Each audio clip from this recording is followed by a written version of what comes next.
11:47 a.m. Hi, baby. Baby, you have to listen to me carefully. I'm on a plane that's been hijacked. I'm on the plane. I'm calling from the plane. I want to tell you I love you. Please tell my children that I love them very much. And I'm so sorry, babe. I hope to be able to see your face again, baby. I love you. Bye. Jules, this is Ryan. Listen, on an airplane that's been hijacked, if things will go well, and it's not looking good, I just want you to know I absolutely love you. I want you to do good. So happy to time. Same to my parents and everybody. And I just totally love you, and I'll see you later. Bye, babe.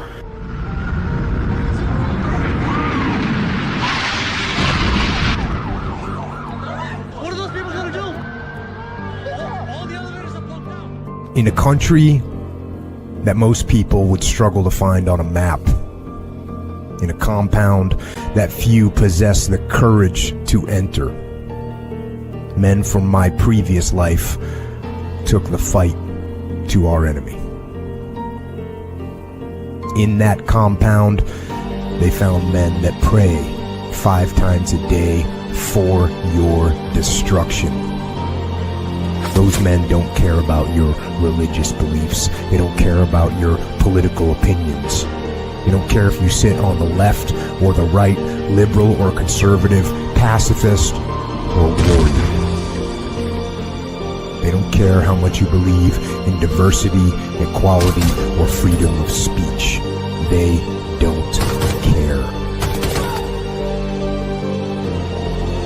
I'm sorry you've never smelled the breath of a man who wants to kill you.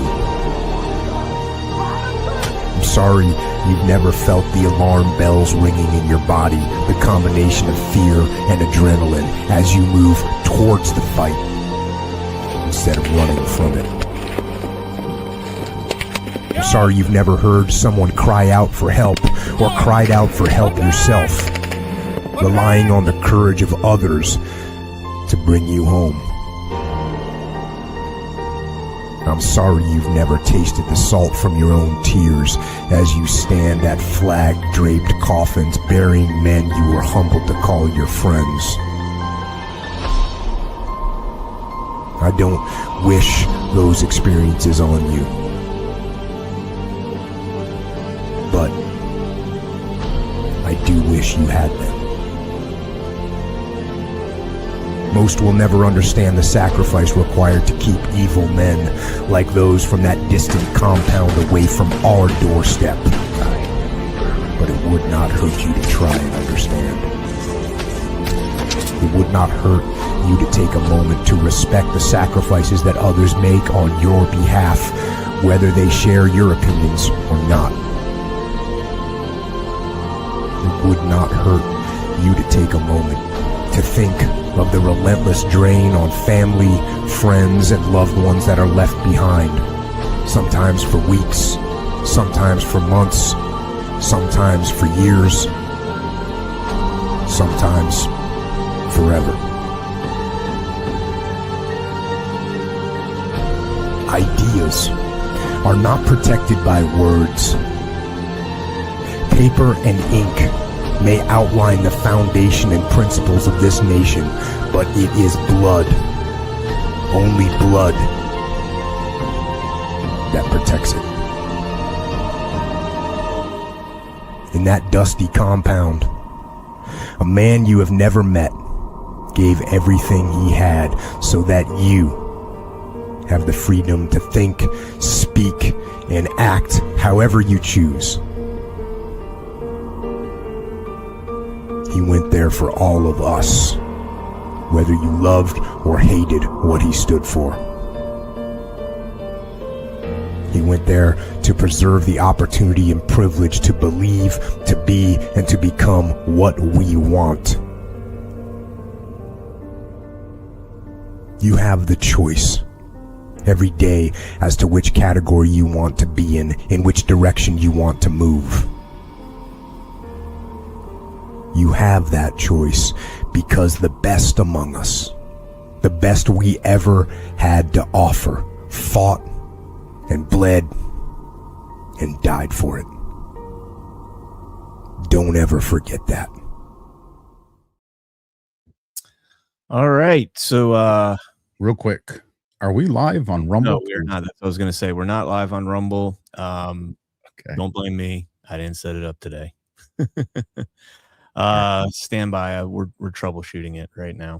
While you troubleshoot, I will filibuster and give you time to handle those distractions. How's it going, everybody? Welcome to SITREP, your veteran show by two veteran Marines.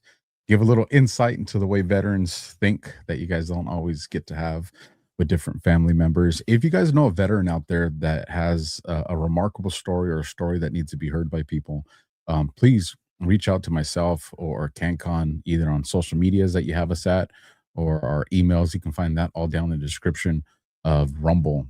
We don't care how young the vet is or how old the vet is. There's a lot of stories out there that need to be heard. With the older vets, we don't know how much time we have with some of these legendary old timers. And so if we can memorialize some of their stories here on SITREP, we'd love to have the honor and opportunity to do that. So, and if you have sent us one and we never got back to you, we don't have a team of back office staffers to help us. So we probably got lost somewhere in the shuffle. So just copy paste it, send it to us again. We will never look at you guys as a nuisance. We just ask that you guys have patience with us, because between spam, weaponized spam, so that we do miss messages and everything else, we could use your help. The other thing that we could use your help with is we need to get this show up on the leaderboard, folks. And that helps by you hitting that like button and by you leaving comments.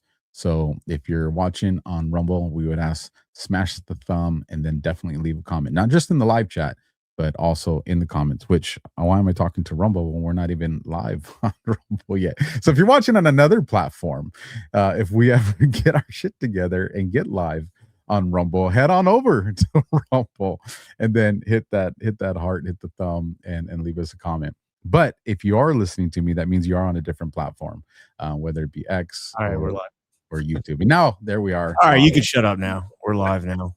I think I did good, man. I think I was buying some good time. I was waiting for some life insights or something like that. It's been 2 weeks. You should have a lot built up inside of you, man. If you want to give me the green light for that, I will. Here's some life insights. From Alpha to CannCon and everybody. Don't fuck around and you'll never find out. And there's definitely that one. And work extremely hard, but never forget what you're working for. Also, take time to relax and spend some time with the family and enjoy the finer things in life. It's not all about working hard. All right. So welcome to the show, ladies and gentlemen. Dude, it's been a minute. This is our first show of 2026. It's our first show since before Christmas, right? December 18th, I think, was our last show. It's been a while. 3 weeks, man, almost a month. So yeah, here we are. Apologize for that, guys, but Christmas and New Year's both fell on a Thursday, and there's nothing we could do. I can hardly get Alpha to show up for regular shows, nonetheless for a pre-record. So definitely going to take some shots at Alpha all night tonight. All night tonight. It's daytime for you. So, all right, let's jump into our sponsors, guys. Badlanders, you're all familiar with Loaded Gun Coffee. They've been longtime supporters of Badlands, and you may have met them in person at some of our GART events. But did you know they're also a veteran-ran, family-owned shop in Lake Havasu, Arizona? Every bag of their whole bean coffee delivers high-octane, patriotic punches of pure flavor. With a long family history of commitment to freedom, every bag is a testament of pride and honor, from the skilled farmers who cultivate each blend to their roasters that handpick the finest coffee beans from around the world. Loaded Gun Coffee has mastered their unique brewing methods, resulting in the best tasting coffee around. The coffee is smooth and delicious, the perfect way to start your mornings. Get on over to badlandsmedia.tv/loaded and use promo code BADLANDS to get 10% off your order. And if you're in the Lake Havasu area, stop in the newly renovated store and tell them Alpha and CannCon sent you. Again, that's badlandsmedia.tv/loaded and use promo code BADLANDS. Stay loaded with Loaded Gun Coffee. Hell yeah, we're in it right here. Yeah, Loaded Gun, baby. Love their coffee. They actually sent me in the last shipment, they sent me a new flavor, I guess, that they're trying. So they sent me like a little sample pack. Nice. So I'm going to give that a shot. looking forward to that. And then let's talk about some of the silky smoothness of our manly beards. Get you some of that beard oil. Now that I'm alone at the close-up, do you see how awesome my beard looks right now? I use the beard oil every single day, first thing. Comes out feeling all silky smooth. I take the dropper and I manually apply the oil To every directly hair. to my mustache. Nice and, oh man, I love it. And then I do drops all throughout the hair, and then I just rub it all in. And then I top it off with the tallow stick on the face. Dude, I feel like I have to grow a beard just to try this beard oil. It sounds Do it, Jay. amazing. It's all from softdisclosure.com, and the best part about it is you will be supporting Badlands Media, Annie from Willow and Farms, and basically 3 of Annie's neighbors. So that's 5 total American companies that you'd be supporting with one purchase. I have been using the Soft Disclosure scentless beard oil every day after the shower. It looks unkempt, but it feels silky smooth. I want to look a little wild and unapproachable, but for the woman I trust, she'll be like, oh, it's actually kind of soft. He is approachable after all. Otherwise, stay away. And Soft Disclosure will help you too with that if that's the very specific vibe you're going for. That is very specific, yes. You guys are supporting American businesses when you do that. It's absolutely incredible, and you get a great, great product. All right. Yeah, there's Alpha combing that little peach fuzz that he's got growing over there. One day, man up and grow a real beard. Well, I mean, I just shaved 2 days ago, so this is 2 days worth of hair. That's 2 days? That's pretty impressive, actually. No, bro. I was going to say. No, That's pretty impressive. I trim it about every 10 days to keep it at this length. Or I'll go a little bit shorter. But now that I'm using that oil, I don't know, maybe I got to let it go. I'll tell you what, it does keep it very soft, man. And I do the same thing Zach does. I use the actual dropper and do that. So, and then I get one of these and just. You're so gay. You're so gay. All right, guys. So welcome to the show, and welcome to the end of the world as we know it. George Floyd 2.0 in full swing. You ready to unpack this thing tonight? You guys know that's what we're going to talk about, among other things. But I'm on it, man. yeah. Yeah. Well, let's get our takes here, because me and Alpha, when we do these cop shooting videos, we usually tend to have slightly differing opinions, but I think we might actually be on the same page on this one. I think we're on the same page on this one. Yeah. All right, so here we go. This is what took place, and as far as we know so far, it's always convenient. Alpha. Let me ask you this real quick. Do you have the slow motion version? Yes. Okay. Yes. Not. I think I have the slow mo of this one, and the other angle. So I need to pull it up. I can. First and foremost, the thing that already has me really kind of like questioning what's going on here is, why does the video start now? Why haven't we seen any video of whatever altercation is taking place right here? Clearly something happened prior to this. You've got an unmarked in front. You've got an unmarked in the back. You've got another unmarked behind this Explorer on the left. And you've got a Honda Pilot in the middle of the road, perpendicular to the curb. Clearly something was going on here, and we have no idea what it was.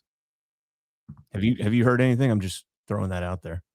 I've heard somebody say that they were getting ready to move out, and she went and got in the middle of them. But there's nothing that I've seen formally that supports that, so I don't know. Yeah, like we don't know anything. Was she, were they conducting a raid or a knock, whatever? What I would say is this is a civilian video that we're seeing, just so people understand that. Mm-hmm. And I'm sure that we'll get some body cam, if they have body cam footage here in the near future. Well, I don't know that. Well, yeah, I guess, the body cam and dash cam, you could see what was, taking place before this happened. So here's the video. We'll play it first time. We'll play it in normal speed, and then we'll back it up and slow it down a little bit.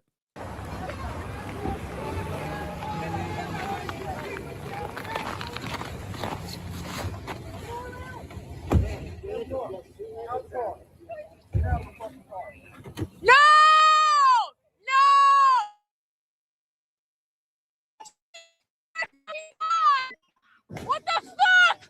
What the You're gonna fuck? you're gonna have to replay it, Ken, because it went all digi lagging for us.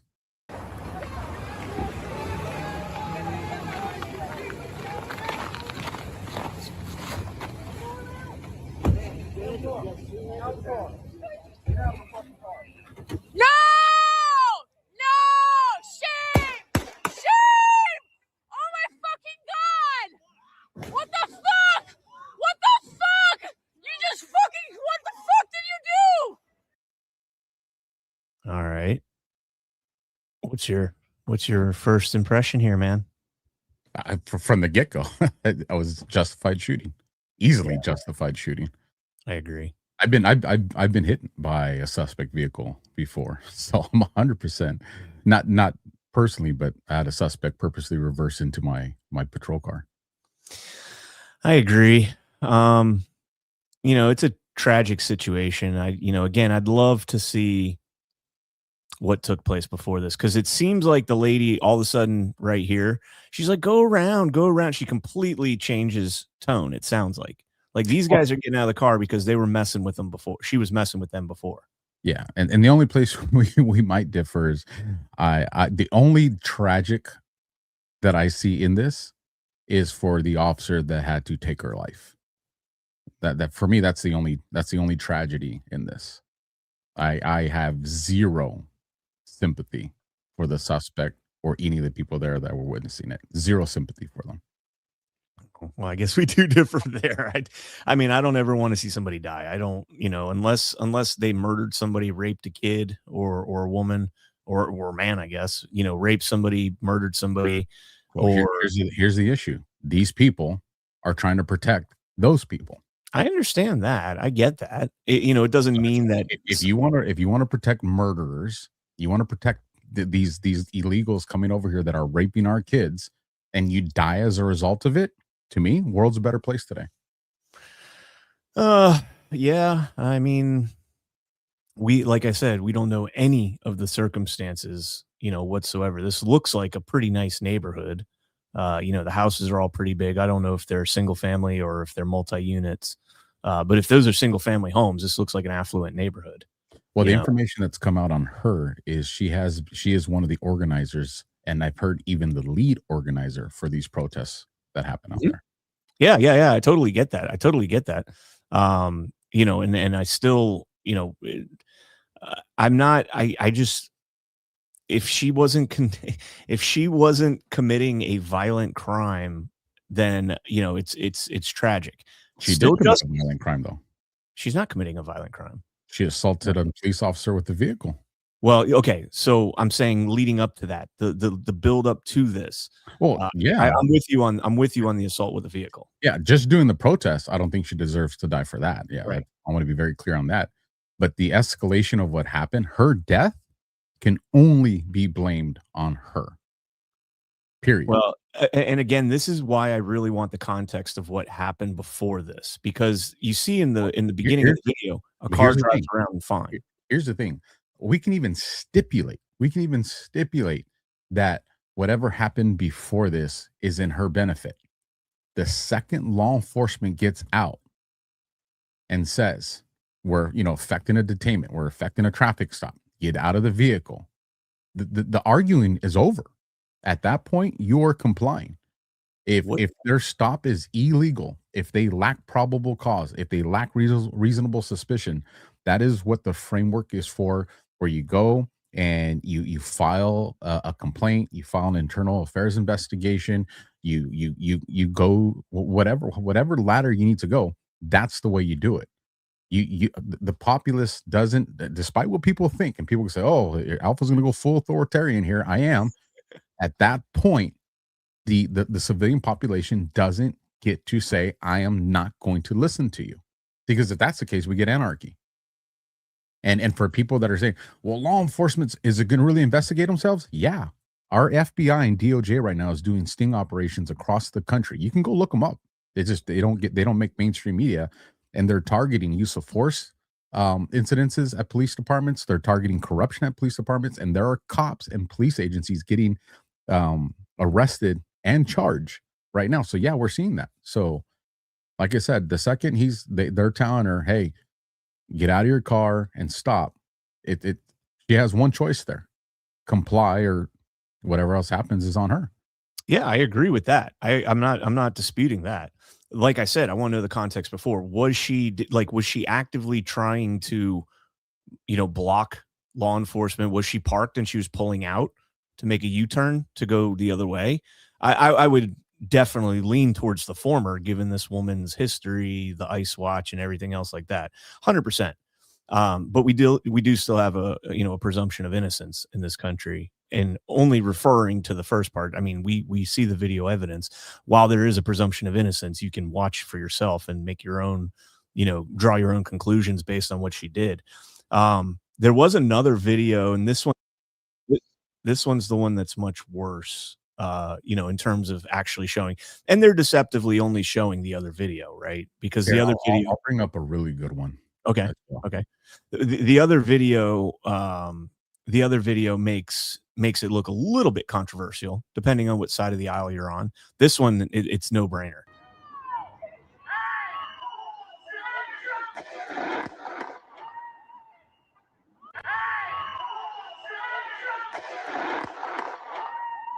I mean, one of the things you got to remember about what's going on here is this is Minnesota in the winter, and there's something called ice on the road, and not no pun intended, like literal frozen water on the road.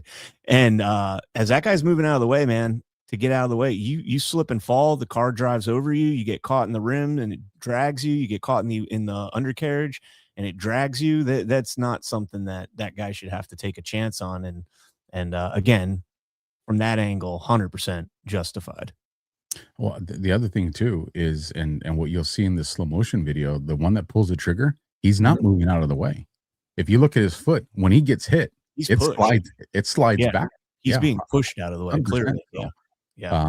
But this is slow motion, so I killed the audio so we don't hear the Muppet Baby lady talking. But here you guys go. The Muppet Baby.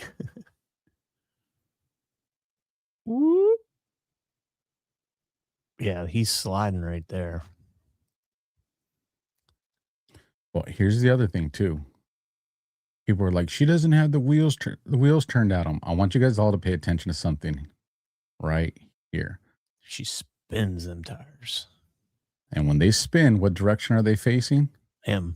Right at him. Yeah. Here's the other thing. Those that saying he just wanted a shooter. Right here, vehicle's in reverse, his gun's in his holster.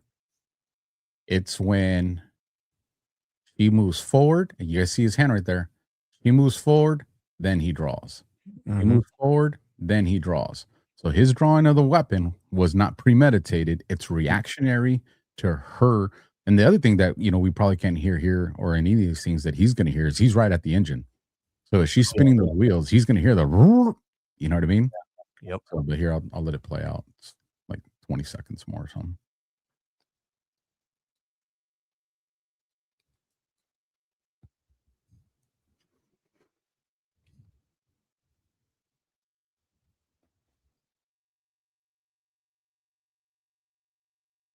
That's assault, man. Now, what's good? Doesn't really show anything on this side. No, that's fine. That's fine. I want to get your take on something though, and let me play the rest of this video. Dude,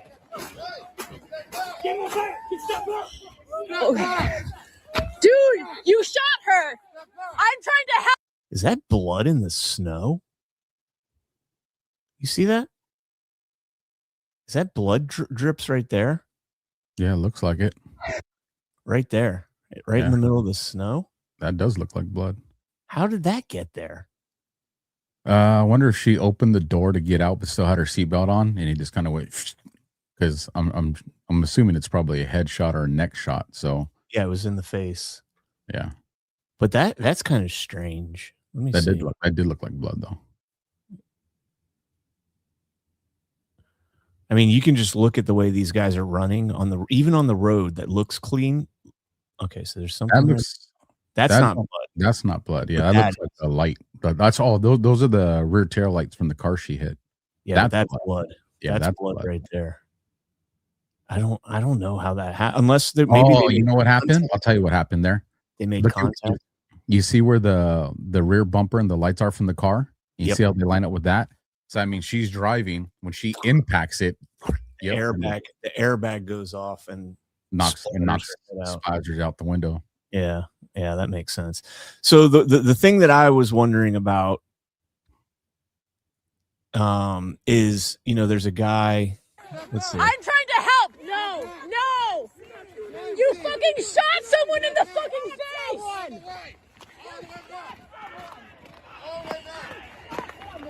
You shot someone in the fucking face. Do you have a conscience? Do you have a conscience?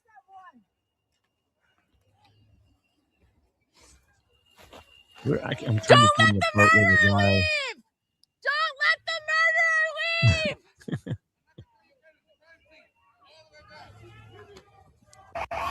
Yeah, like what the fucking All right, it's not in this video, but there's a video where you hear a guy clearly saying, I'm a physician. Let me go in there and check on her. Why? That is not the time and place where you're going to verify credentials. So a couple of things. A, if the officer that's there and already seen the body knows it's a fatal wound, this is a homicide investigation. You're securing the scene. You don't have to wait for a doctor to determine death. For an official time of death, yes. But as the cop, if you get there, and we don't know if the cop didn't already look for a pulse check or something like that, but if the officer made the decision this person's dead, then at that time you're securing the scene. It is a crime scene. When we as a cop kill somebody, it's still a homicide, and so still the scene still has to be treated at that. So there's that. Two is the person that got shot, their life still doesn't take priority over officer safety. And in a situation like this, you already have a scene that was chaotic. Now it's going to be more chaotic until they have control of that scene. They're not worried about whether that person's going to, even if they are alive, you're not worried about whether they're going to bleed out or not. Because again, officer safety is paramount. You already had an assault on officer in this scene. And so until you secure that scene, because here's the thing, what do they know? A lot of these people are color revolutionaries. They're paid operatives. Those people on the scene. We know that people have been arrested at these protests with guns. All these cops, before they go to any of these things, there's always a morning briefing or afternoon briefing. And one of those things that you tell each other at the end is, hey, remember this, remember this, remember this, and this is what they've been dealing with. We've seen these weapon systems. So, and like I said, just because a person says, oh, I'm a doctor, it's you would have to take time. Hey, let me see your credentials. Because what if they say, oh, I'm a doctor, and you just let them go in there and then they do something that damages the person or hurts the person? Well, then it's going to be like, well, why didn't you verify that they were an actual doctor? Why didn't you verify what kind of doctor and all? That stuff happens after what we call code 4. Once you're code 4 and the scene is secure, reasonably secure. I'm not talking like you got to have police tape and all that. I'm just saying you reasonably can be judged that you had control of the scene. Once you feel that, then you can do that. And plus you can see as they're trying to get control of the scene, you can see somebody has a medic bag out there. Right. So, I saw him throw it down on the ground. Yeah, but it's good. Keep going. I didn't mean to interrupt you there. Oh, no. So just people need to understand, suspect makes a bad decision does not mean other people still have to jeopardize their safety. That it doesn't work that way. All right. Let's get into the fallout, because the fallout that we've seen thus far, the riots, it's George Floyd 2.0. That narrative is already being deployed, taken to the streets. It's not going to last long. These people do not have the intestinal fortitude to protest in 10-degree weather and snow and ice. They don't have the guts to do that. So, I don't think this is going to be, the brimstone and fire. Well, not brimstone, but we're not going to see the burning of the neighborhoods and all that stuff. I don't think. We could. Who knows? We could. But the governor and the mayor are definitely trying to incite that. So here was Governor Tim Walz. And I got a great follow-up to this that I want to share. I'm pulling it up right now. All right, here we go. Oh, sorry, just to clarify the intention of deploying the National Guard, is there any chance that the National Guard could be deployed against federal employees to protect Minnesotans? I'm sorry. What was it? The Minnesota National Guard ever been deployed against federal agents to protect Minnesotans? Can the National Guard be deployed against federal agents to protect Minnesotans? The answer is no. Unequivocally, no. Period. Hard stop. But let's hear what Tim Walz has to say. Well, I said this yesterday. We've never been at war with our federal government. I think in this case that the National Guard is their main mission. They have a dual mission. There's the federal mission when they're under Title 10 orders, and then they're under Title 32 orders. In this warning order, there's nothing officially been done yet. If I am to activate them as the commander-in-chief of the Minnesota National Guard, I will issue the executive order to the Minnesota National Guard, and then they will be put in state duty status. And as you've seen over the last few years, that could be flood prevention. That could be after a wind blowing storm up in the north, up in Bemidji, or it could be COVID or George Floyd response.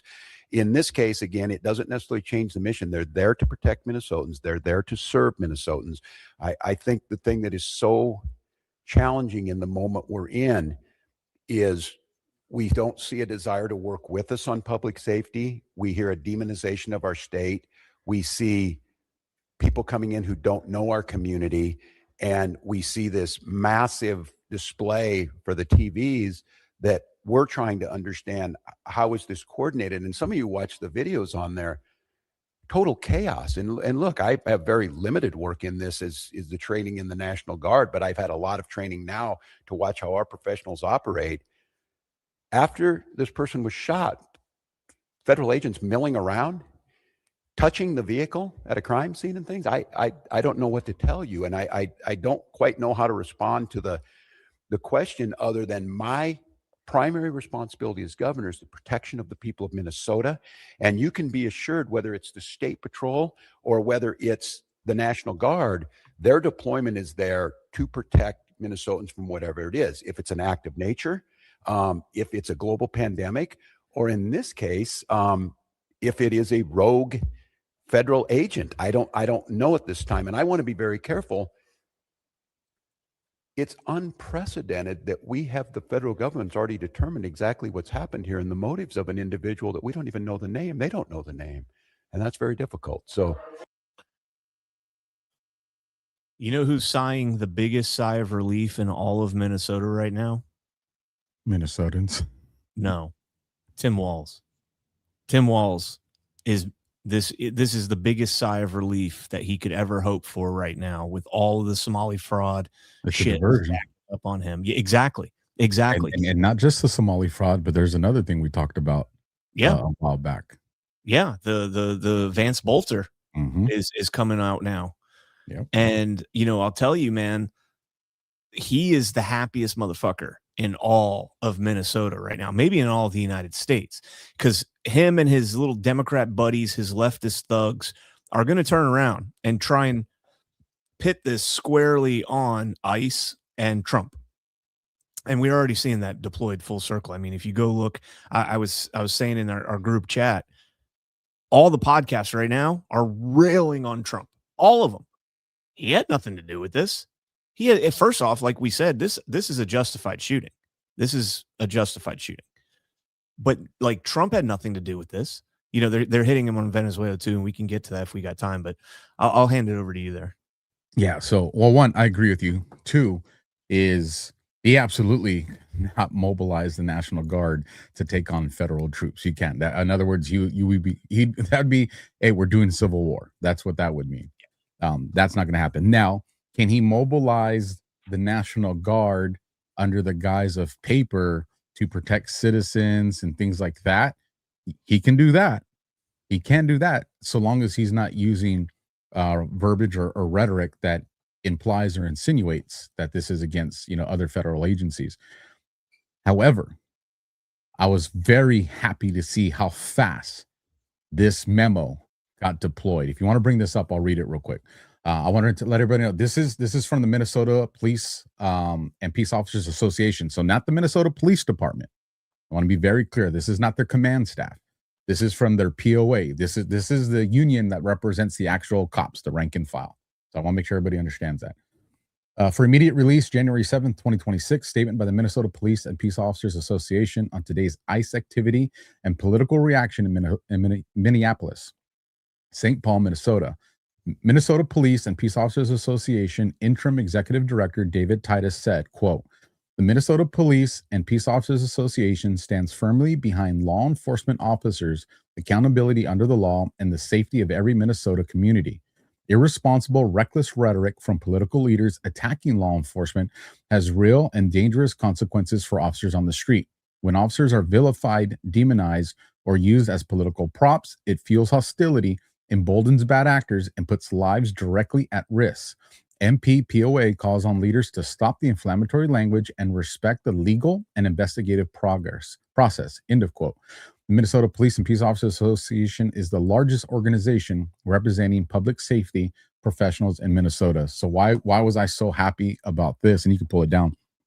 Is this was them not only getting ahead of what Tim Walz and the lieutenant governor, I can't remember what her name is. Yeah, there you go. This was getting ahead of them. When MPPOA put this out, they took away Walz and the lieutenant governor's leverage going to the National Guard, because prior to that, their leverage was going to be, hey, we're bringing you in because we don't want to introduce, local law enforcement into this. Now it's the other way around. National Guard ranking, the National Guard administrative gets to say, hey, even your own local police are telling you, respect the investigative process. Let this fall. So by them putting this out, they took out all the leverage Walz and them have. Now, I'm not saying they won't do it, but politically, this was a solid move by the POA there. And the other thing that's important about this is I know a lot of us, myself included, are not happy, and we've been watching Minnesota police because of a lot of stuff going on with other matters.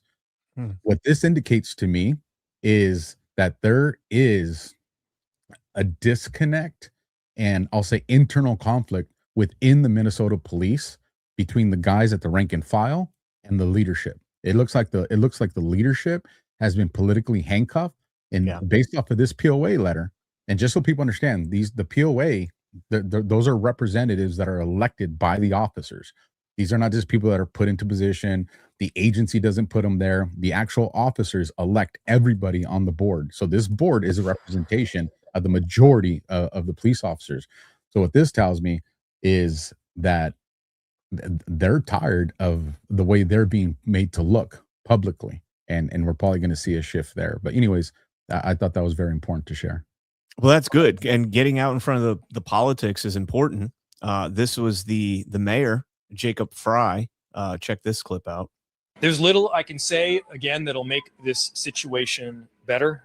But I do have a message for our community, for our city. And I have a message for ICE. To ICE, get the fuck out of Minneapolis. We do not want you here. Your stated reason for being in this city is to create some kind of safety, and you are doing exactly the opposite. People are being hurt. Families are being ripped apart. Long-term Minneapolis residents that have contributed so greatly to our city, to our culture, to our economy are being terrorized, and now somebody is dead. That's on you. And it's also on you to leave. It's on you to make sure that further damage, further loss of life and injury is not done. We're going to be working towards justice as quickly as we possibly can right now. And justice is what we've all got to get.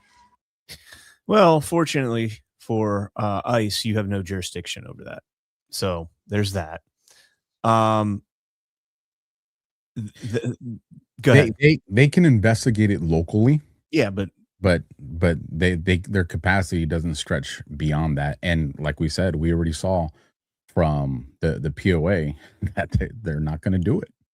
Well, what happens if Minnesota goes in, investigates it, and says this was not a justified shooting? The federal government goes in, investigates it, and says it was a justified shooting, and then Minnesota tries to arrest this guy or puts a warrant out for him, and the federal government tells them fuck off. So one, they're not going to be able to do it without making it too obvious, because one of the things in an officer involved shooting is when you judge an officer, and I'm going to give the very generic explanation of this because it would warrant like a series of shows for all the details.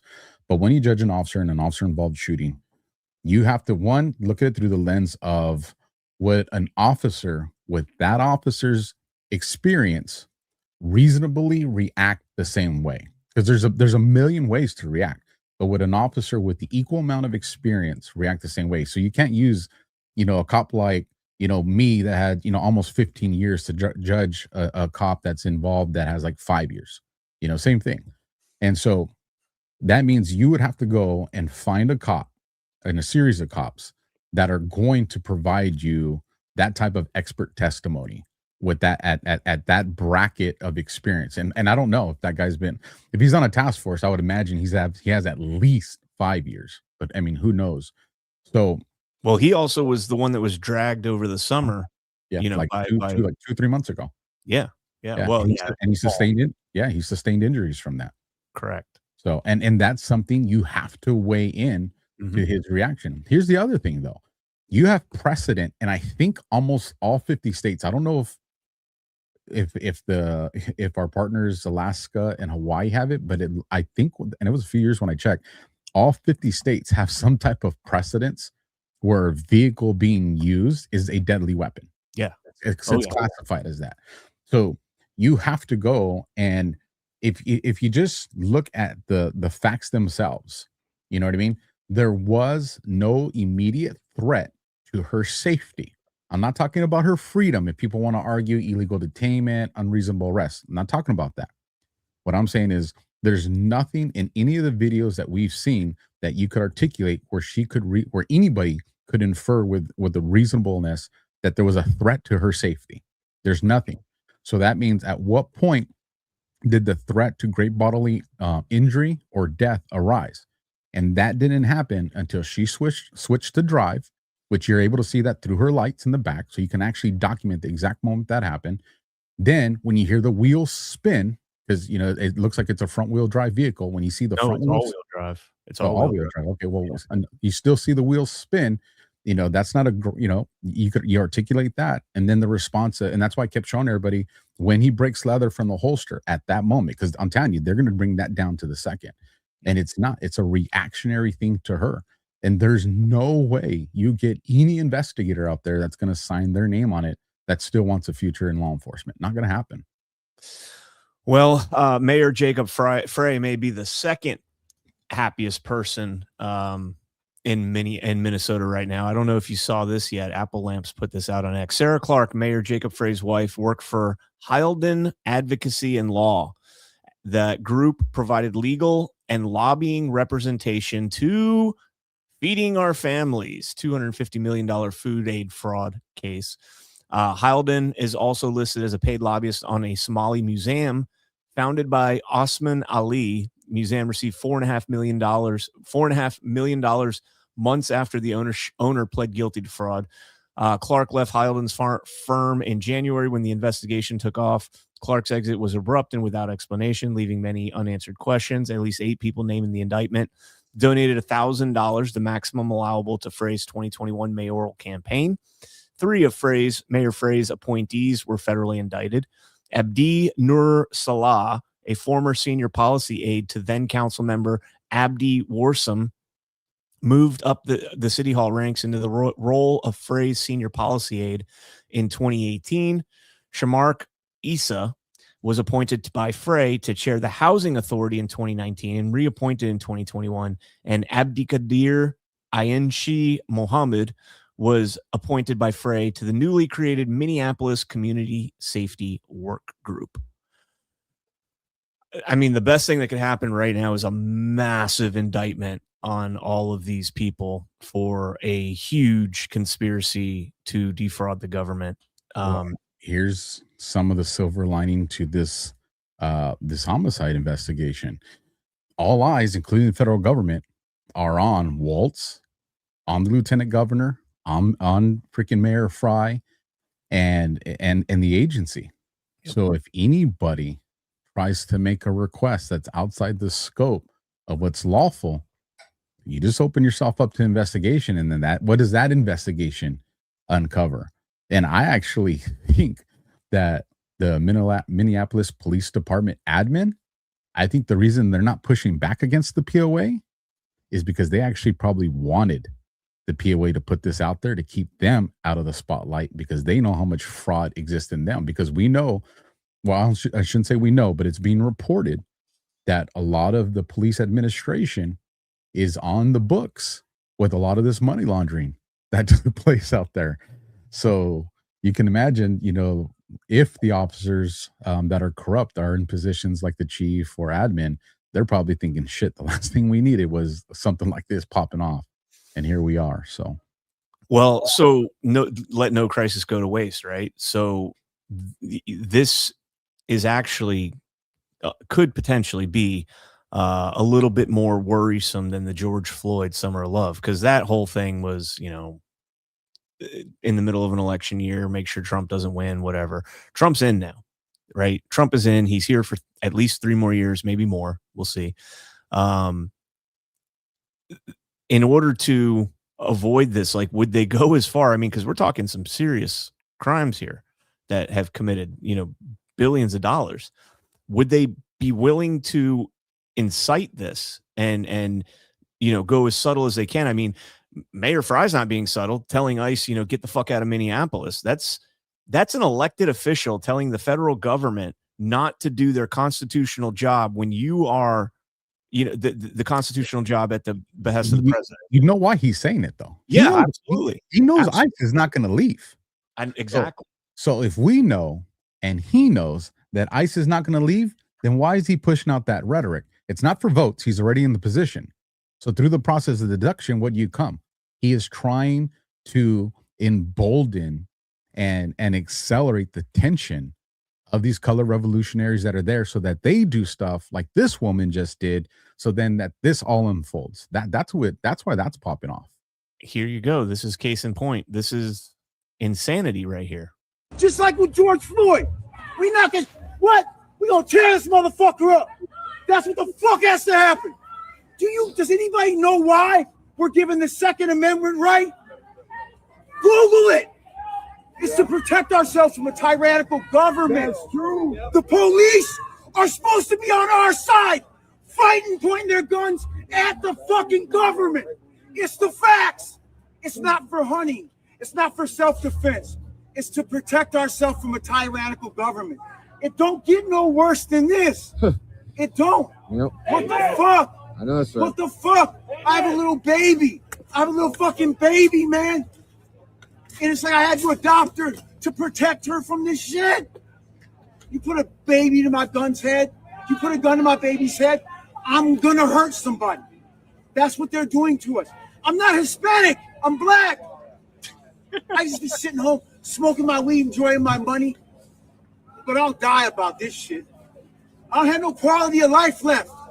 If you think you do, you're fucking nuts. We don't have no quality of life left. My wife is a documented, she has her work permit. It's legit. She won't go to work because they'll take her still. They're taking people that have documents. They're taking kids. They're doing all, you guys, this is where the world ends. There's nothing left. There's nothing left. They go snatch the president of Venezuela, but our fucking president is a sex offender. Why are we not in the White House dragging him out by his fucking collar? That's where we gotta go, you guys, to the White House. This is only gonna go so far. This is bullshit. This is bullshit, you guys. This is bullshit. You can just abort a baby. These were the same people that were yelling that Ashley Babbitt's murder was justified. Yeah, you're right. You know who I think is happier than Tim Walz or Frey? Newsom. Because this he gets to see here what works and what doesn't work, because he knows they're coming for his ass next. They know his ass is going to. Kristi Noem said as much. Yeah, they're going to indict his ass. He knows they're going to indict his ass. They're already looking at the fraud that took place in Malibu. Remember we covered the fucking his what was his senior aide that was laundering the COVID money? Well, out here in California, some of the radio stations and local outlets are telling people, and I've seen it on social media as well, hey, if you bought some of this merchandise that was to contribute to this, this is where you need to send your receipts. This is the investigators you need to talk to. So just so people know, those investigations are happening already. They are happening. And so Newsom knows he's cooked, bro. That piece of shit knows he's going to end up in jail. And so he's looking at what's going on right now in Minnesota, and he's trying to think of, how can I amplify this exponentially to protect my ass? What's going to work and what's not? Man. Got a couple more clips. I played this on Daily this morning. This is a lawyer on crack.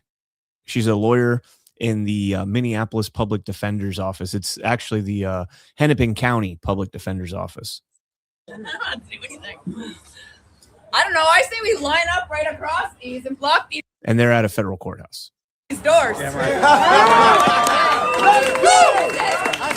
ahead. Try and move us.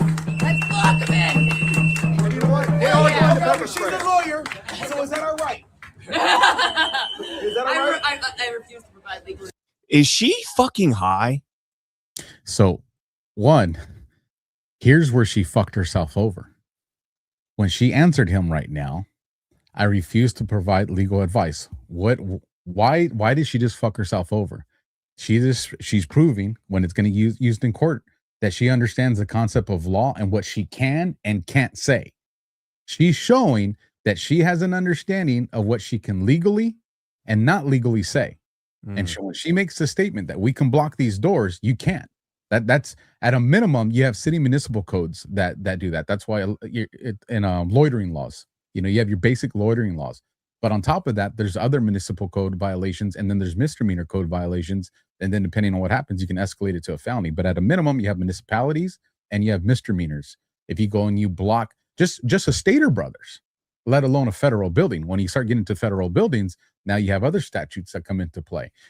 What they need to do, and I get it, you got to pick your fights because, you want to try to de-escalate a situation that they're trying to turn this into something more. But one of the things they could do covertly is not right now, not when she has everybody around, but have someone in surveillance that's monitoring her. And when she goes back to the hotel room, you pick her up, you snatch her up, and you charge her. And you charge her with these cases. And it's a small case. So you go straight to arraignment. Take them straight to arraignment and have the speedy trial start. Because that's what's going to deter these people from doing these things. Because granted, it's a misdemeanor, so she's not going to. And if she doesn't have a criminal history, it's not going to be nothing more than a citation and probation. But it takes her out of the picture for a few days. And while she's out of the picture for a few days, the other people that are part of these color operations are going to say, "Hey, where's Jane Smith at?"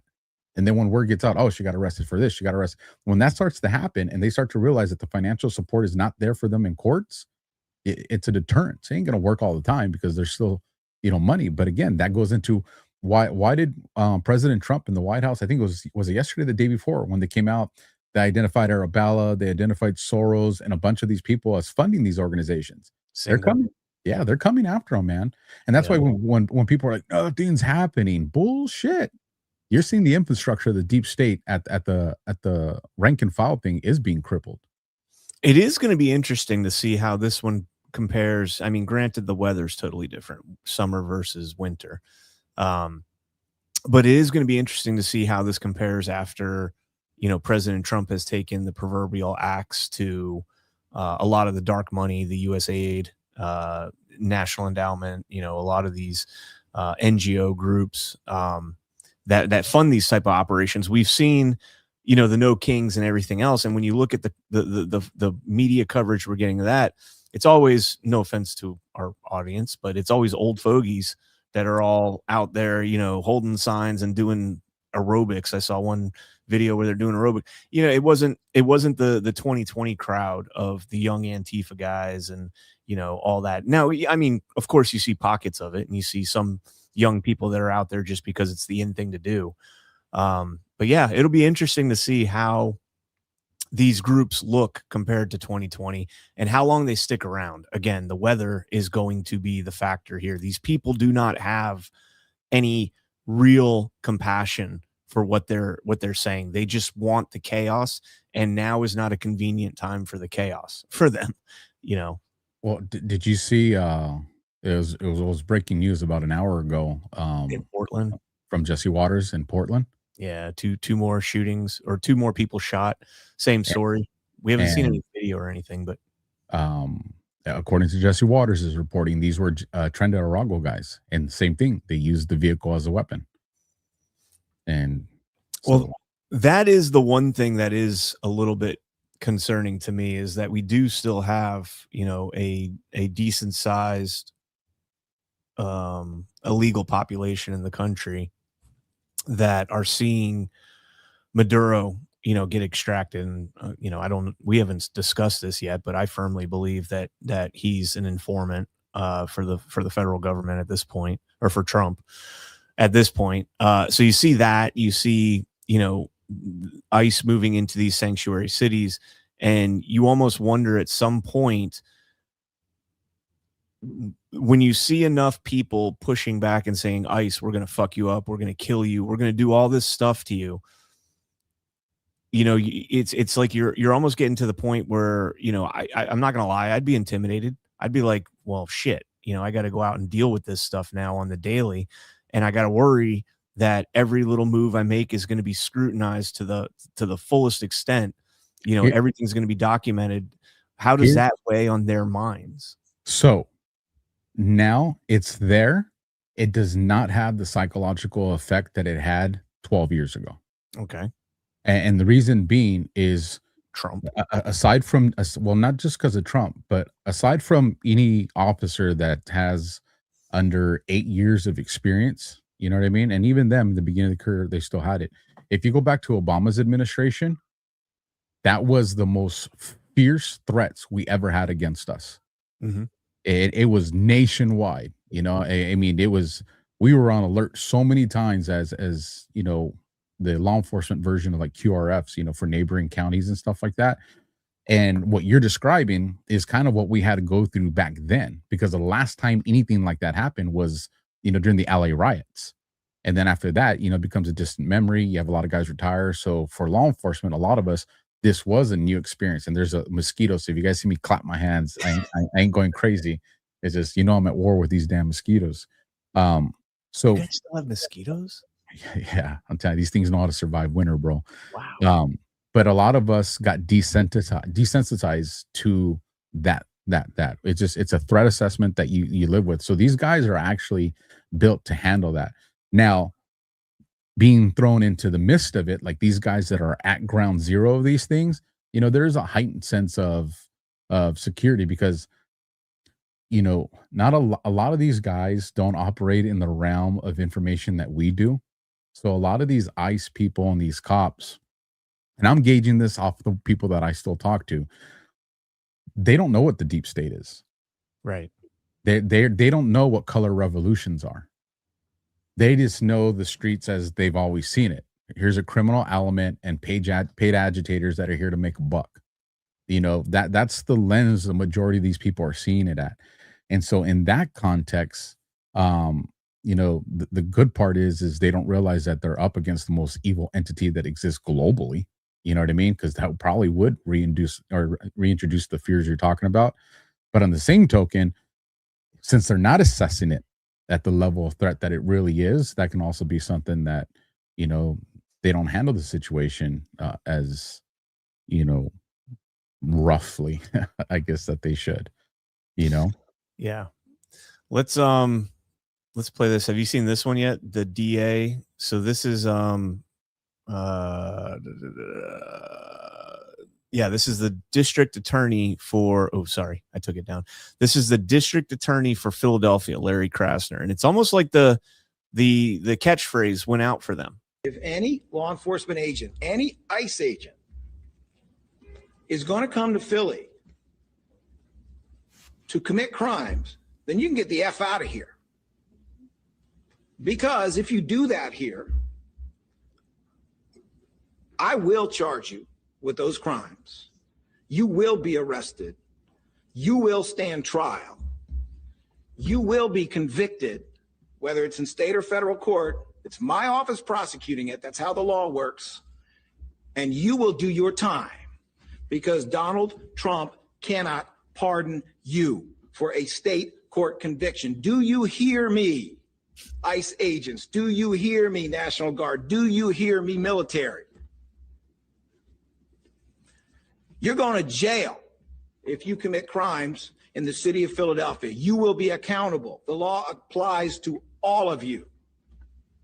And I know that there are honest, decent, moral law enforcement officers out there by the bushel, including in ICE. This is not for you. This is for any one of your colleagues who thinks they are above the law. At least he qualifies it. Jacob Frey does not, but at least he qualifies it if you commit a crime. Well, Yeah. Where was the crime in Minneapolis? There's no crime there. Well, here's the thing. If a federal agent goes to your cities and commits a crime, then yeah, investigate it and arrest them.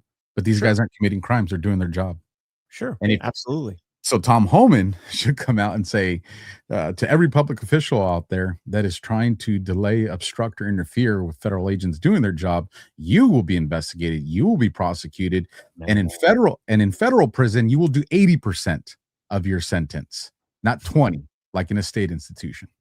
That would be genius for Tom Homan right now to come out and say, if you're a sanctuary city, you're violating, federal law, and we're going to hold you accountable.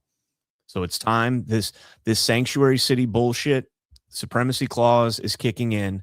We have every authority is at our back in doing what we're doing right now. And I'm still here for this. And you see, what I said in the beginning, you have all these fucking retards on podcasts that are like, I listened to like 7 different podcasts today, briefly. And their coverage of this is, what is Trump doing? I didn't vote for this. I didn't vote for ICE to be running in the. Yeah, we did. I didn't vote for Trump to be starting a new war. What war? There's no fucking war going on. There's no why, war. though? Yeah. The algorithm's designed to boost that. Well, so this is, to be fair, this is me doing it on my own, but same thing. You're right. Scrolling through X, same thing. But this was actually me just going to some of the podcasts that I casually listen to in the background while I'm doing other things, and they're all freaking out. I'm not freaking out. I am. Well, one of the ways I know it's the algorithm is I have a sock account where I don't like any content at all. Is it don't on TikTok? Don't share, don't do anything. And when I followed it equally. There's I'm not gonna dox this sock account because it's very important to me.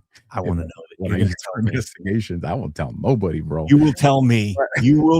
But it follows just as many conservative accounts as liberal accounts, as in pro-Israel, anti-Israel, pro-Russia, anti-Israel. Like I did my best to keep that thing as balanced as it is, to measure what populates in the timelines. And I'll tell you right now, definitively, bro, the algorithms are designed to push the hate rhetoric and the anti-Trump MAGA rhetoric. And I'm not talking by like, oh, it's noticeable. I'm talking massively, bro. Yeah. So I've noticed that over the last probably 2 weeks, my algorithm goes full blown on whatever it is they want covered. But lately it's been Ukraine, and how Ukraine, the Ukraine simps, you think the mosquitoes are bad in California? These fucking retards were way worse than the mosquitoes in California. Just every post I would put up, I've got these 25 follower accounts jumping on there talking shit. You click on them and see that they're based in the UK. They're based in, somewhere over in Europe. None of them are from Ukraine. Then it switched to the election fraud, because the election fraud, kicked off for a little bit there. Now it's this shooting here. Oh, the Somali fraud was another one that kicked off, but that was in favor of Here's one thing I'll add, and I am not an Elon simp. Y'all know I'm not an Elon simp. But in the beginning, I was like, why is Elon allowing X to push this shit?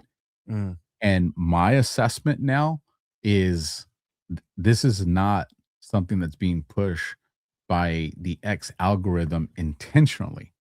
You have all these formal operations out there that are using these third-party bot farms, Mm. For, likes and comments. So if the algorithm is designed to pick up content that has a spike in interactions and impressions, well, then that content that's being synthetically amplified is going to get picked up by the algorithm. So yes, X's algorithm is picking it up, but it's not because the X algorithm's looking for it. It's just because the algorithm's doing what it was designed to do. And you have these people that are using external things to take advantage of that. And the only way you can't change the algorithm to do that, because then you end up shadow banning everybody's content. The only solution to this has to be a way of targeting bot farms and bot accounts. And I actually think states should start passing laws that target third party false amplification, stuff like that, because it's fraud. You can use fraud laws for it. Well, you could probably get finance.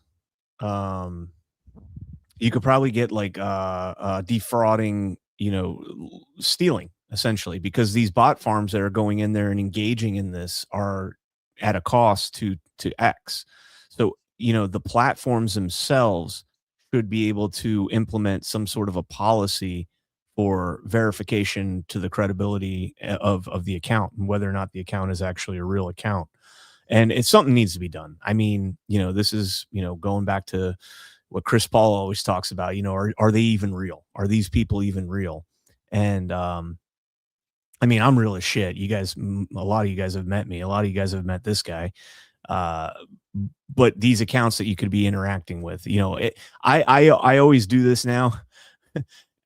When I go to respond to an account, I'll click first of all, if it has no profile picture, I'm not fucking responding to you, period. But if it has a profile picture, I'll click on it and I'll be like, you're following 37 people. You've got 25 followers. No, thanks. Because they'll punish you for engaging with them. You will get punished. Well, the thing that they'll weaponize against you, so I caught onto it. So now I don't. And if there's ones that I suspect, I created a folder and it's a review folder. And so what I'll do is, 2 or 3 times a day, I'll go to that folder to see if my comments there, because they do. I think I might have told you this. You remember the hanging chads? Mm-hmm. Well, they've weaponized that on social media now. So what you'll do is if they see that you posted something that has the potential to go viral or it's going viral, they'll go and they'll comment and then get you to reply. And then when you reply, they'll go in and delete their comment. So now you have a reply to a comment that's been deleted. Well, the algorithm picks that up as you engaging with spam. And so then it will impact that post you did. So now if I see someone and I don't see that they have like a history of like back and forth conversations, I just ignore it. I don't even respond to it. Yeah, that's unfortunate that happens, because I click, show probable spam on X and I'm like, man, that sucks, because I know who this person is. They watch my shows, all that stuff, and I can't engage with it because it'll kick you down. All right. I got 2 more clips to play, and then I got one last clip that we can kind of wrap up with. But have you seen this clip? No. This clip right here, this is a BLM leader in Minneapolis, one of the prominent figures in BLM. BLM should be dead after this. It should not exist anymore. They're showing their true colors, and it's not black. This family should not wait for justice. And remember, we fought for Jamar Clark. We occupied a precinct for Jamar Clark. We did not get justice for Jamar Clark. But when the city burned, after George Floyd, all of a sudden there were some charges. So for those who are on the media talking about, don't burn it down, don't set it on fire, let me tell you this, we need justice and we need it now. Yeah. Because what happens after that is on your hands. All power to the people. That's pretty insightful, man. When we burned it down, we got justice. We didn't get justice for Jamar Clark. We didn't burn it down. You guys need to burn it down for this white woman, this lesbian white woman who traveled all the way from Colorado. Well, apparently she lived in Minneapolis now, at least temporarily. That, I mean, between that and the other guy that was saying, you know, that we need to go to Washington, D.C. and rip Trump out. There's been some crazy shit that's been posted. Bro, I'll tell you right. You got rolled up for far fucking less than that. Far less than that. Yeah, and I'm a proponent of free speech, but there's some shit that crosses the threshold of no, that's a crime, that's a threat. I've reported probably 3 or 4 accounts in the last couple months to the FBI, and I use my name and phone number so they can contact me and get any information they want. Damn, they may or may not have. Have you seen this video yet? No. This one's kind of more like Y-Chrome's style. It's just kind of funny to watch this. Watch this shit. I'm not even going to tell you what happens in this video. Christ, I pray for him. I don't understand what he's going through right now. Jesus Christ, but I call his name. I ask Jesus Christ for him to relax. I rebuke all demons and the devil. It's not going to help you. I rebuke the devil. Boom!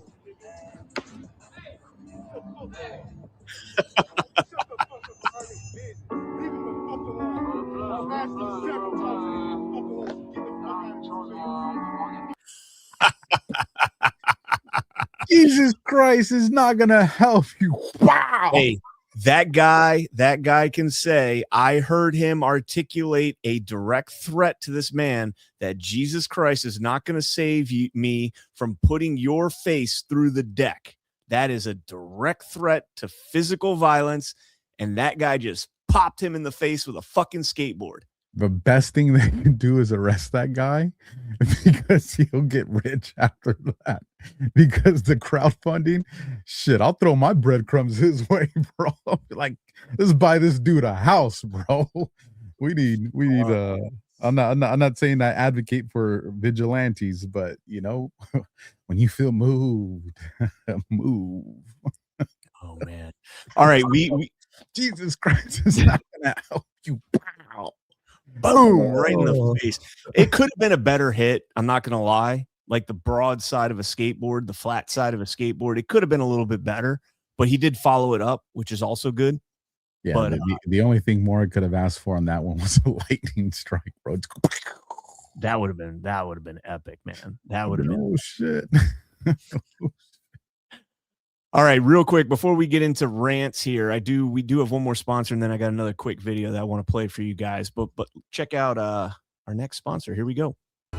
You deserve more than sluggish mornings and blood sugar spikes. Discover the simple daily system that helped so many regain health without dieting or exercise routines. 2 easy-to-take daily drinks. A brain-boosting, appetite-suppressing morning blend that ushers in energy and clarity. A hearty, fiber-packed pre-meal drink that stabilizes blood sugar, aids digestion, and fights cravings. It's a gentle, science-backed path to improved metabolism, renewed vitality, and lasting weight control. Feeling better starts with this simple 2-step daily protocol. All right, guys, if you're feeling sluggish, can't lose weight, or you're just tired of the hold that Big Pharma has on you, head over to badlandshealth.com to get started today. You've got nothing to lose with their 90-day money-back guarantee. Again, that's badlandshealth.com. All right. Instructions are on the box. Easy to do. So they even give you the container to drink out of. Yeah. The Ritz says, really fun, that a-hole. We're talking about the dude that smacked him with the skateboard. He's hoping that guy gets arrested. Not the asshole talking about Jesus ain't going to save you. Jesus already saved everybody. Yeah, not the shit. Accept it. The dude with the skateboard. Yeah. Oh. All right. So I've been watching the Hurricanes game in the background the whole time, and JB has got some fucking explaining to do. JB told me that Ole Miss is going to whoop Miami by 21 points. Oh, I didn't see the game, so it's 17-13 in the middle of the third. Miami's winning. Miami's dominated them. They've absolutely dominated. They had one big play they broke for like 75 yards. But other than that, Miami's dominated this game. Their defense is dominated. All right, so I'm going to play this next clip here. My homeboy over here thought he was getting off fucking lucky, but he's not. He's not getting off lucky. You know I'm coming in hot. You want to set this one up? Who's Gary from Paramount Tactical? You son of a bitch. Oh, yeah, I'm a fucking son of a bitch. Hell yeah, I am. Oh, shit. Gary, he's retired Green Beret, he's Special Forces. Obviously, Paramount Tactical gun shop, knows that's a very, very well-rounded knowledge of very knowledgeable, well-rounded. Okay, let's listen to what he has to say here. The shop. So yeah, I hear you on that. So real quick, final question, Gary, and then I want you to let my audience know where they can find you. Marine Buddy, he's also 0311, so 2 grunts. 41. And I'm not going to say who's is which one because I don't want to give you any bias here. Sure. But if you could only choose from these 2 pistols, nothing else, just these 2 pistols, and you had a SIG P320 and a Glock 17, and your life depends on it, which one you grabbing? Glock 17 all day. Look, we've already seen the problems that 320s have had in the past. Look, Glock, I'm not a big fan of Glocks. I think there are better pistols from a ergonomic standpoint. What you will never see me, if I had to go to combat today, it would most likely be a Glock. Glocks are the AK-47s of pistols. They just work. They're not pretty. They're not super ergonomic. They work. And I've seen them work in the worst conditions possible. Nothing else out there. Look, well, I won't say nothing else out there. Look, I've been rocking the Walther P. All right, we can stop there. What Alpha missed is exactly what CSUSB Geochem said. Glock 19, and Alpha called me last night and he told me about this, and I was like, "You got one thing wrong, bro. I'm not Team Glock 17. I'm Team Glock 19. I like just a little bit more compactness of the Glock 19, and then I put a Glock 17 magazine in it because Glock magazines are interchangeable." And so, yeah. You know, eat a dick. I agree with about what 95% of the stuff Gary was talking about. He'll be a guest here on SITREP, folks. So you'll look forward to a fun conversation with him in the next 2 to 3 weeks. But I will say, when we get him on here, I am going to ask him about this bad boy, the FN 509 with the Hall Sun optic and I have a Badger O-Light. Yeah, it's a Badger O-Light. It's nice though. I love this gun. This gun is the best feeling gun. Like, I've never had a gun where like you shake it like that and there's no sound. There's no rattle. Everything in this gun is meticulous. So FN 509, that is my everyday carry except for my Glock 43 in the summertime when you're wearing smaller clothes. And every once in a while, I'll grab my Glock 19, my Deadpool Glock 19. I worry about getting busted. What's up? Did you listen to everything he said in that conversation? At the end, when he talked about he carries a SIG P365? Yeah, the Legion. Or I'm not sure if he said XL or Legion. I mean, it's the same thing. It's just some purtiness that's added to it. But I think he said that he was looking at the HKCCP was the one that he might be replacing that with. I'm not familiar with it, so I have to go look it up. But he said that the SIG P365 XL is the one that he's been rocking forever with the quality of that. What's the capacity on that? Is it double stack? It's a big 45. I think it might be double stack. I do know that you can do a slide modification to it to convert it to a 9.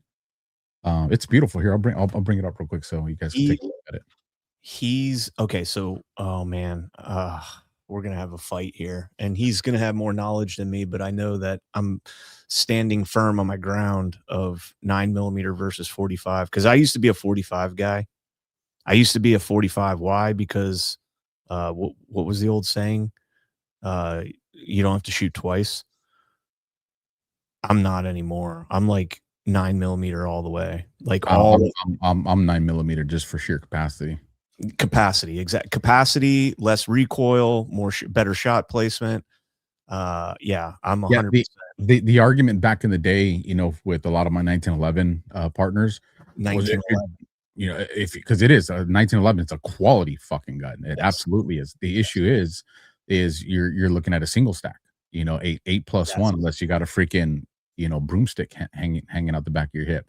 And the argument back then is, well, if as long as you're accurate, but in today's environment, it's not about being accurate. The days of dealing with single threats, yes, that's not an issue no. Now you're dealing with, you know, anywhere multiple threats. You know, your threat environment can have 2, 3, 4 suspects. Yes. And you know, my second shooting, I had a single stack, and I found myself in that third magazine reload, and I remember thinking, I got more bullets, but they're in a box. You know, hopefully he'll let me call timeout, but he lost that engagement, and I'm still here. So, but after that shooting is when I switched over to the HK USP 40, and then I ran the HK USP 40 for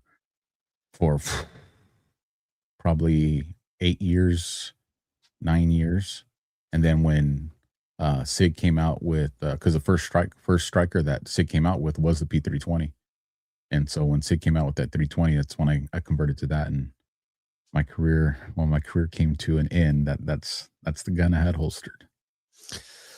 I am not a fan at all of the 40 cal round. I am not a fan of that. My dad, who knows absolutely nothing about guns, I bought him as a gift. I agree with you. I would tell you, go fire the HK USP 40 and see how that it's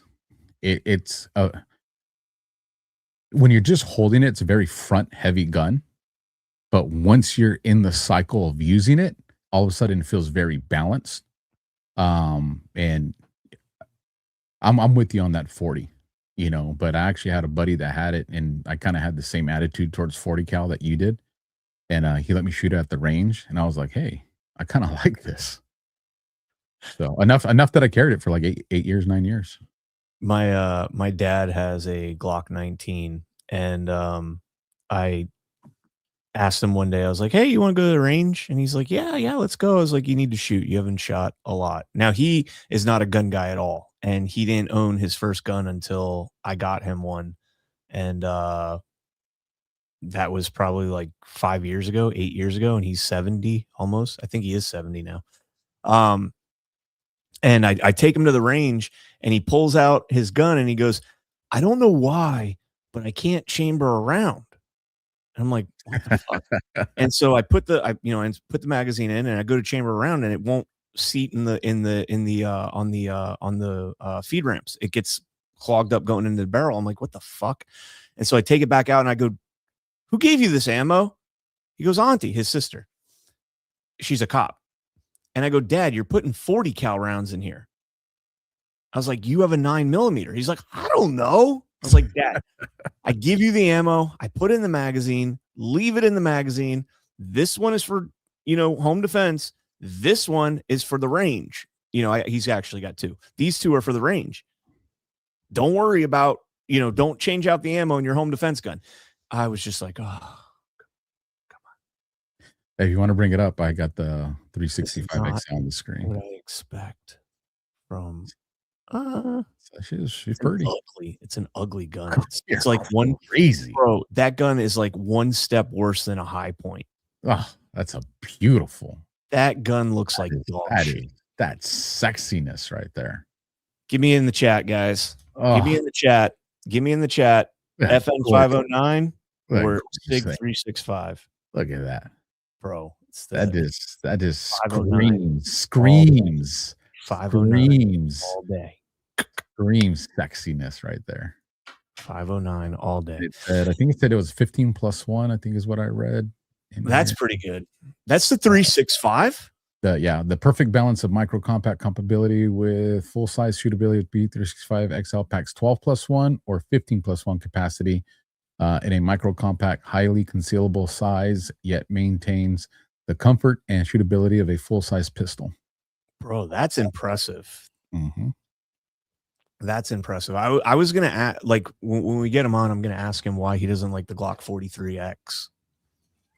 I don't think he said he didn't like it. I don't remember him saying. Well, that. I mean, compared to like why he. Well, yeah, that's a good point. Well, he kind of pops on the 320 and the NDs that thing had, you know, and I'm kind of wondering if there's like some sort of manufacturing difference between the Glock 17 and 19 and the Glock 43X. You know, like, is it made somewhere differently than in Hungary, right? Glocks are made in Hungary. I don't have my Glock here. Yeah, Glocks are made in Hungary. Yeah, I think you're right. Yeah. Thank you, Victor Orban, for a wonderful firearm. All right, let's go ahead and get into rants. Springfield got some good guns out there. The XD series, like I was all in on the XD when it came out, and then they had the automatic fire issue. You seen that issue? Mm-mm. Oh, bro, they have like an issue where like some people have documented where, you know, if you chamber around, like if you're going through them, something happens where it hits the primer and it'll just go off. And a guy was doing it like actually live on air, and with blanks, you know, and got one to strike on air without touching the trigger, just chamber around, bam, went off. And that's why I would always tell people when you chamber it, make sure that thing's downrange and no one's downrange of it, because you just never know. You know, treat every weapon as if it was loaded. Yeah, I have two XDs. I have an XD 45 and an XD 9, or I have an XDS 9. Excuse me, I have an XDS 45 and an XDS 9. Correction, I'm the owner of a 9. Rialto PD is in possession of it. Still? Yes, bro. I need a fucking attorney. They're just so expensive, and I need to hurry because that statute of limitations clock is coming around. I mean, by the time you get an attorney, you might as well just go buy another one. So, well, I already bought some home defense weapon systems already, but I want mine because mine have memories attached to them. I hear you. All right, guys, if you have not done so yet, smash that thumbs up. A little over 2,400 people watching, almost Austria. That's right. Yes. Austria. That's right. Patriot in NorCal. Thank you for that. Yeah, I don't know why Hungary popped up. Austria. Yes, you're right. Do says, during SITREP drought, I got my fill of weird by watching Stranger Things. It was really, really gay, which is to say, it felt just like SITREP. Hold on, I got a comment. No, I think we talked about this already, huh? What? I think the finale of Stranger Things. Don't tell me, I haven't watched it yet. And I wasn't doing a spoiler alert. Oh, I was going to say I thought it was phenomenal. Like, you know, my attitude towards it, I thought it was brilliant. Now, I'm not going to ruin anything for you, but the part in question that people are talking about, yeah, I don't think they needed it. But to me, it was a small segment, and it didn't have any effect on the ending for it. I actually think the script writing was brilliant. I think they did a phenomenal job. I will fast forward through that. Data 12 says, newly owned George Soros radio is kicking opposition off the radio. I heard Judge Jim Brown say he was just kicked off along with others. He might be looking for a place to go. Well, I mean, we do have, if you haven't heard yet, we do have a new show. Bring up the post. We do have a new show. I'll for you. Hold on. Let me go to Badlands real quick. All right. Well, I'll keep going through rants while you're pulling that up. So we'll be right back to that one. Do says, quote, there's no investigator out there who will sign their name on it that who wants a future in law enforcement. Alpha, I hear you say that, but keep thinking, isn't that the state that put Chauvin away? Yes. Yeah, I'm sorry. I was distracted because I'm looking for this. So there's no investigator out there who will sign their name on it and that wants a future in law enforcement. Alpha, I hear you saying that, but I keep thinking, isn't that the same state that put Chauvin away? I feel like the way that the George Floyd thing escalated out of their control, they had no choice with him. there was no way you were getting a jury that wasn't already tainted by what they saw, on that footage. That was a really unfair trial, in my opinion. Jack of Spades 23 Alpha tagged you in an X post with PDX whack job video on tonight's incident. Search Fox 12 or Oregon. I'm assuming Oregon. They wrote Orifon. Oregon.com for live feed. These people are sick. I'll peep it out. All right. Do asked an AI, how much did Ford think a human life was worth in 1977? Answer, $1.06 million in today's money. How much money was laundered under Tim Walz? Answer, over $1 billion or 1,000 equivalent lives. I mean, you got to wonder, were we watching some sort of a psyop here? Mm-hmm. Catalyst Equine 7, great show as usual. Thank you. And thank you. D Patriot 1776, America 250. Let's fucking go. Amen. Huck Fillery. Yeah, finally made it through a stream with no bad phrases. Congrats. What the fucking fuck are you talking about? I'm embarrassed, Alpha, that it's us on this show. The only show that has raunchier language than SITREP is Y Chromes. What would Jesus do? Oh man, Huck Smack Fillery in the face with a skateboard. Also owes me $2 for Tuesday and Wednesday not saying 100% and on daily, mainly because I didn't have a co-host on Tuesday. ZBM, I carry a SIG 380. I don't need to read any further. Put that gun in the garbage. You ignored him, ZBM. You ignored him. Minimum, get a 9mm. Don't know if it's the greatest, but for lightweight concealed carry on a woman, it's easy to hide. I like it. Y'all should do an episode on what's great for carrying versus home defense. Fortunately, we did, but we can do it again. We'll do it again. I'm down for doing it again. Me and Alpha kind of did a shotgun versus assault. I don't want to say assault rifle versus long gun versus handgun episode, but we could do one like that. The problem with a 380. And I know Alpha will agree with me because this is my kind of expertise, is most people look at 380s and they're like, oh, this thing's so small and it's so cute and everything, but it also weighs like 3 ounces and the kickback will fucking nail you in the forehead. And you've got zero accuracy. Do yourself a favor. If you own a 380, sell it right now. Go out and get either a SIG P365 or a Glock 43X. Or if you're adamant to sticking with the 380, let's just say you invested in a lot of ammo, then change to a heavy revolver. Yeah, a heavier gun. Yes. Yeah, yes. Something that's going to absorb that recoil for you. Weight is very important in the gun for recoil. And, CSUS Geochem says 380 is a shit gun. 380 is not a shit gun. 380 is a shit round. And it doesn't have enough oomph behind it for the size. Like I went through Tom Givens Range Master, and he's the guy that talked me out. And this guy has taught thousands. Look up Tom Givens. He's taught thousands of people, and I have his instructor credentials.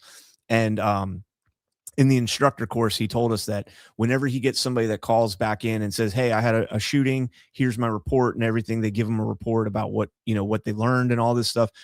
All the 380 shootings are shit shoots. Like, the guy didn't die. He was still able to engage in the fight, that kind of thing. So yeah. Do says, for the record, I also thought the finale was amazing. Also, though, it was by definition gay. Agree, Alpha. Don't ruin it. Jana LN, Alpha, I'll chip in for your legal fees to get your gun back. There we go. Right on. Jay, you also chipped in for me to get more Taco Bell or weed. J-Law Bronco, Alpha, can you palm a basketball? Fuck no. He's got little baby mitts, man. You crazy? You ever seen that fucking kid? Absolutely can palm he comes up to like here on me. He comes up to like here on maybe like here on me. I can rest my chin on the top of his head. I'll say this: you're about 2.5 inches taller than me, and I'll dunk, and you can't. Hold on. I'm 2.5 inches taller than you. Yeah, what are you? Aren't you like 6'1", 6'2"? I'm 6'3". Okay, so maybe a little more than 2 inches. But the point I'm trying to make is I'll dunk a basketball on a standard basketball court. I think Christy's taller than you, isn't she? How tall is she? 5'11". Now we're same height. Okay.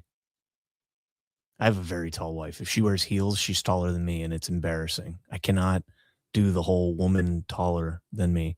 Fuck Chipotle. Frog Monkey says, how about Chipotle? No, Moe's. I'm Team Moe's.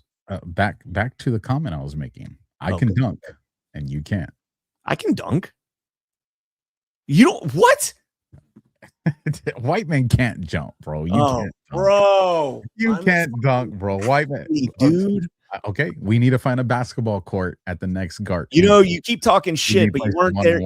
You weren't there at Cocoa Beach GART when we played football, even though I tagged your ass and texted you and everything else and was like, hey, where are you at? And you're like, I'm washing my face up in my room. Yeah. Some of us are on missions. You went off for nothing. Dunk competition at the next GART. J-Law Bronco. Alpha, can you palm a basketball? Read that one. B Jolly 14. What's Alpha's opinion on Chauvin's trial sentencing, please? No, I think the dude got the hose. Yeah, I agree. 100%. I mean, the dude died from an overdose. He didn't die from a knee on his neck. Agreed. 100%. It wasn't even on his neck. It was his upper thoracic area. But whatever. And then, CannCon groupies in the chat now. Christy's saying something about race. I don't know. Do said earlier on the stream, Brian self-censored with PC language when he said intestinal fortitude. This show is so watered down now, the host can't even say testicular fortitude anymore. Balls. How about that? Balls. This one's it's a shot at me, but it's funny. Lumpy and Ginji says the only thing Alpha dunks is himself in a cold plunge. What an asshole. What an asshole. That's about the extent of his athleticism. Oh. J-Law says, okay, who has a hairy chest or back? I have neither. I don't got either. Yeah, I can vouch for that. He took his shirt off at GART Vegas. Do sounds like Alpha and CannCon need to do a walk-off Zoolander reference. I know David Bowie, baby. David Bowie. It's a walk-off. It's a walk-off. What the heck's a walk-off? You've never seen Zoolander? No. Oh, bro. Are you fucking kidding me? No. Zoolander is the greatest MK Ultra movie of all time. No way. Yes. The whole reason I didn't watch it is because I remember when I saw the previews, I was like, that looks so retarded. Bro, it is a cult classic, 100%. But so is Clockwork Orange. And that's also one of the greatest that's also one of the greatest cult classics of all time and MK Ultra movies of all time. Bro, you got to watch Zoolander, man. Are you fucking serious? I'm serious. I've never seen Zoolander. It's hilarious. It's stupid comedy. It's definitely stupid comedy. But yeah, I definitely recognize that from the trailer. Oh, dude, it's so funny. Yasmin said Zoolander is funny. Yeah. It's MK Ultra, bro. They brainwash male models into assassinating political leaders. Get out of here, bro. Yeah. Yeah, bro. Oh. Come on, man. Go watch it with your Q lens on, and you'll be all like, okay, this shit's legit. All right, what'd you bring up here, man? Oh, I got you. Yeah. Go ahead, play it, man. Here you go, folks. This is Coming to Badlands. If you are not moving forward and exploring and learning and discovering, you are falling backwards. We want peace, and we want a future that trends with less violence. Know thy enemy, know thyself. And if you are deceived in your own arrogance and your own dominance of the past, that what you did in the past is sufficient to win in the future, eventually you're going to be a dead man. And this Constitution that America has is the best hope of humanity. We have the creativity. God has given us the brains to create our future, to build it. But the way to do that is not to ignore a new domain and new technologies. We don't have to be victims. Technology does change fate. How do we use this knowledge God has given us to glorify God and not let evil people use it as a weapon against good people? Yeah. We've got General Quast joining the Badlands community, and it's going to be, I think, every Wednesday at 6 p.m. He's going to do a show. They've already got an incredible slate of people that are going to play the provocateur, and I can't say much more than that. I know I've already got a slate. Yeah, you've got a slate. So it's going to be awesome, man. It's going to be badass. Here, I know we're pressed on time. I just want to make this one comment. Yeah, we got to get out of here. G's going to kill us. I get a phone call from my brother today. He's like, "I'm so disappointed in you." And he's in the chat sometimes. I don't know if he's in there tonight. I didn't catch it. But he goes, "I'm so disappointed in you." I'm like, "What?" He's like, "I can't believe I had to find out on social media." I'm like, "What?" Like, I'm thinking he's going to tell me like some like major news. You didn't tell me General Quast is coming to Badlands. I was like, well, I ain't supposed to tell you something like that. And then I said, plus I don't know if they've released it officially yet. Then he goes, yeah, it's on social media. I said, oh, okay. So then I told Brian, I go, my brother's pissed off because I didn't tell him. He's like, yeah, if you kept up in the chat. If you would have kept up in the chat. All right, guys, we got a hard exit. Thank you guys all so much for tuning in. Smash that thumbs up. Jump over to G Money over on Rug Pull Radio, going live now. I'm pulling up the raid right now so he doesn't get pissed at us, because that's what he does. He'll yell at us. You guys do him a solid and hit the thumbs up when you get go give him shit and say, hey, why is my Bitcoin not worth $1 million yet? So all right, there we go. All right, guys, thank you all so much for tuning in. Alpha, good to see you as always, brother, and we'll see you guys later.